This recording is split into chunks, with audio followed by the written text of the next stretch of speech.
வணக்கம். இரவு நேர பிரதான செய்திகளின் ஊடாக நர்மதா சிறையில் முதலில் தலைப்புச் செய்திகள். இலங்கையில் சடுதியாக அதிகரிக்கும் டெங்கு பரவல், ஒரு வாரத்திற்குள் 1500ற்கும் மேற்பட்டோர் பாதிப்பு. உயர்தர மாணவர்களுக்கு வெளியான விசேட அறிவிப்பு. உலக கச்சா எண்ணெய் சந்தையில் எதிரொலிக்கும் அரசியல் அதிர்வுகள். இனி விரிவான செய்திகள். இலங்கையை அண்மையில் தாக்கிய டிட்வா சூறாவளி மற்றும் அதனால் ஏற்பட்ட வெள்ளப்பெருக்கை தொடர்ந்து நாடு முழுவதும் டெங்கு காய்ச்சல் பரவல் அபாயகரமான நிலையை எட்டியுள்ளது. 2026ஆம் ஆண்டின் முதல் 6 நாட்களில் மட்டும் 1598 டெங்கு நோயாளர்கள் பதிவாகியுள்ளனர். இது நாளொன்றுக்கு சராசரியாக 250ற்கும் மேற்பட்ட பாதிப்புகள் பதிவாகி வருவதை காட்டுகிறது.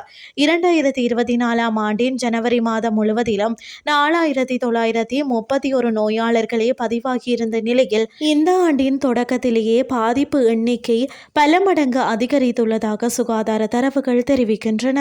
இது குறித்து கருத்து தெரிவித்துள்ள சமூக நல மருத்துவ நிபுணர் பிரசீலா சமரவீர, சூறாவளியை தொடர்ந்து தற்காலிக முகாம்களில் புகை விசிறல் மற்றும் முறையான கழிவு மேலாண்மை பணிகளுக்கு முன்னுரிமை அளிக்கப்பட்டுள்ளதாக தெரிவித்தார். மேலும் காய்ச்சல் அறிகுறிகள் தென்பட்டால் நோயாளிகள் தாமாகவே மருந்துகளை உட்கொள்வதை தவிர்க்க வேண்டும் என்றும், காய்ச்சல் 2 நாட்களுக்கு மேல் நீடித்தால் உடனடியாக தகுதி வாய்ந்த மருத்துவரை அணுகி சிகிச்சை பெற வேண்டும் என்றும் அவர் எச்சரித்துள்ளார்.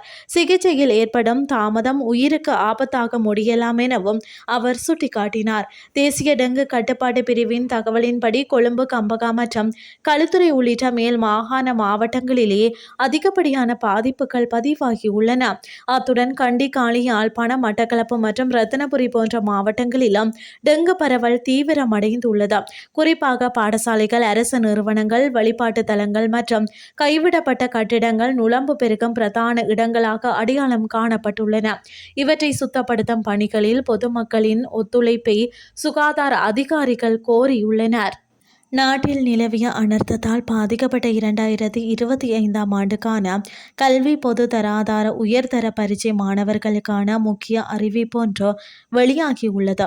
அனர்த்த நிலைமைகள் காரணமாக உயர்தர பரீட்சையின் சில பாடங்களுக்கு தோற்ற முடியாமல் போன மாணவர்களுக்கான பரீட்சைகள் எதிர்வரும் 2026 ஜனவரி 12ஆம் திகதி முதல் 20ஆம் திகதி வரை நடைபெறும் என அறிவிக்கப்பட்டுள்ளது.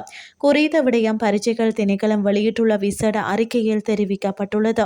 சீரற்ற வானிலை மற்றும் வெள்ளப்பெருக்கு போன்ற அனர்த்தங்களினால் நாட்டின் பல பாகங்களிலும் பரீட்சை நடவடிக்கைகள் பாதிக்கப்பட்டிருந்தன. இக்கால பகுதியில் நடத்த திட்டமிடப்பட்டிருந்த பரீட்சைகளுக்கு சமூகம் அளிக்க முடியாத மாணவர்களுக்காகவே இந்த புதிய திகதிகள் அறிவிக்கப்பட்டுள்ளன.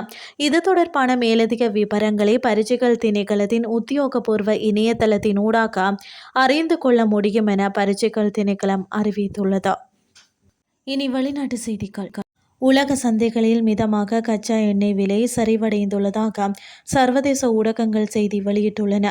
வெனிசுலா ஜனாதிபதி நிக்கோலஸ் மதுரோ கைது செய்யப்பட்டதை தொடர்ந்து இந்த நிலை ஏற்பட்டுள்ளதாக சுட்டிக்காட்டப்பட்டுள்ளது. இந்த நிலையில் வர்த்தகம் ஆரம்பிக்கப்பட்ட சிறிது நேரத்தில் அமெரிக்காவின் கச்சா எண்ணெய் விலை ஒரு பேரல் $56.96 குறைந்துள்ளது. சர்வதேச தரத்திலான பிரண்ட் ரக கச்சா எண்ணெய் விலை 34 சென்ட் குறைந்த $60.41 பதிவாகியுள்ளது.